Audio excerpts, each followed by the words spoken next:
Hi, this is Jeannie at Trendy Tree, and today I'm going to show you how to make a child-size face mask. Now this mask will fit, it's made for my great nephews, and they're 4 to 6 years old, and it will fit them. So it just depends, of course, on the size of the child, so you may have to experiment. But for this mask, I used a size of 7 inches by 5 inches. And I used 2 pieces of elastic, 6 inches, and you need kind of narrow elastic. This is about 1/4 of an inch.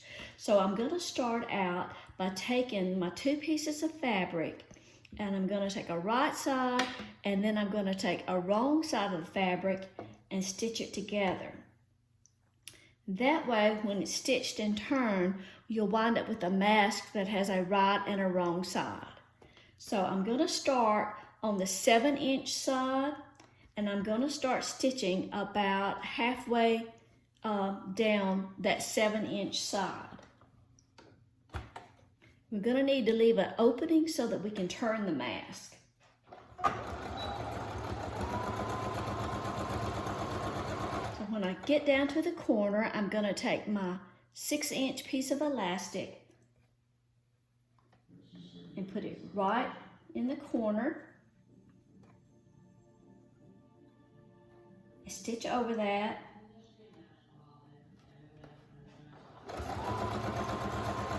Turn, and I'm going to come down the 5-inch side. I'm taking a seam that's about 1/4 of an inch or even a little less. Now before I get all the way down to the corner, I'm going to turn that back and find my elastic and bring it over to that corner and stitch that. And then I'm going to turn, and I'm going to start down the long side. Before I get to the corner, I'm going to turn it back, take my other piece of elastic, fit it in the corner, and stitch, turn, come down the 5-inch side,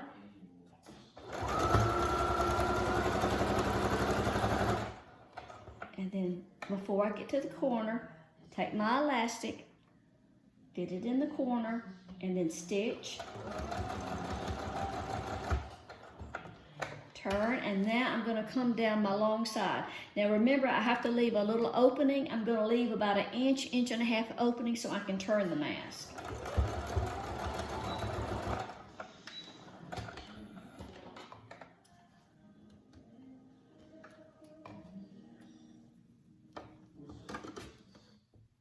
Now I like to clip the strings as I go too. It just makes it a little bit neater.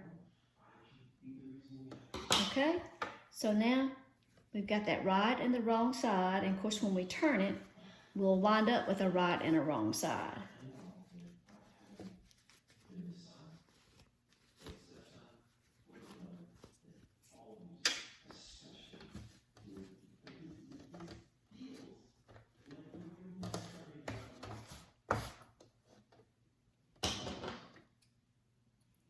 Okay, now we have our opening that we're going to need to close, but we're going to stitch around the mask, and when we do, we'll close that opening, so you don't have to worry about it right now.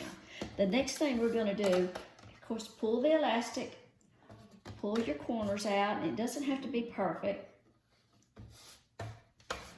And just smooth that out, and if it's easier, you can press it, if you want to.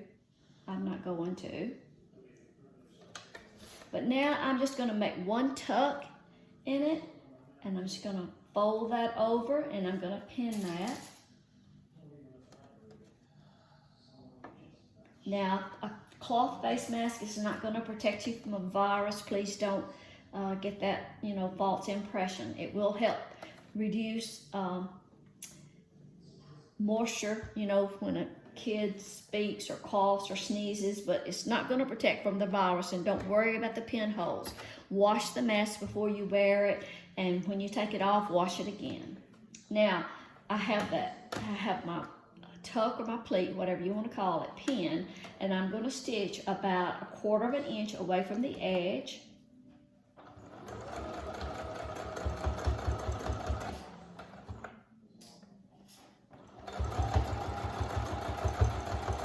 stitch to the corner and turn.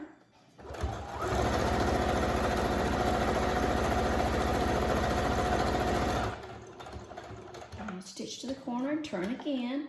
Come down that side.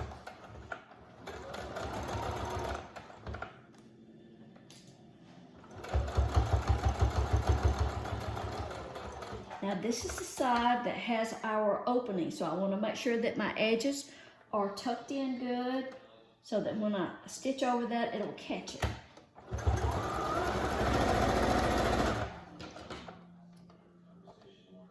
I like to clip the strings where I started.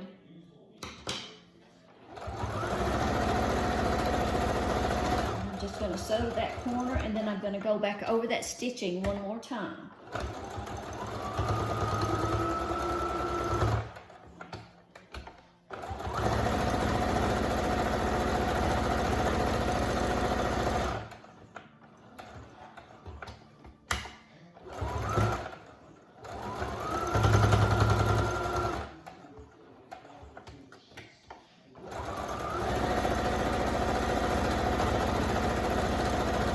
This time I'm going to come on out a little closer to the edge and stitch very close to the edge.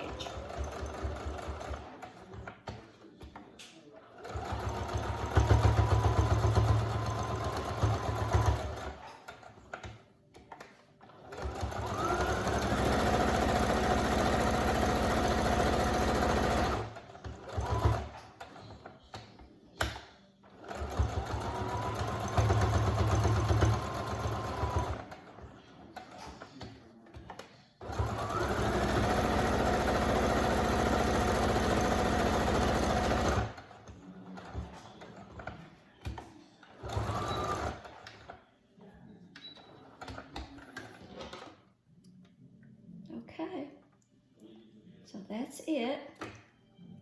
So you have a finished mask that measures about 6 1/4 inches, and that's it. So it has a wrong side and a right side. It was very hard to find some fabric that was suitable for kids. It's really getting hard to find fabric out there. But anyway, I hope this helps. Again, the pieces were 7 inches by 5. 2 pieces, 7 inches by 5, and the elastic was 6 inches, okay? Thanks for watching. See you next time.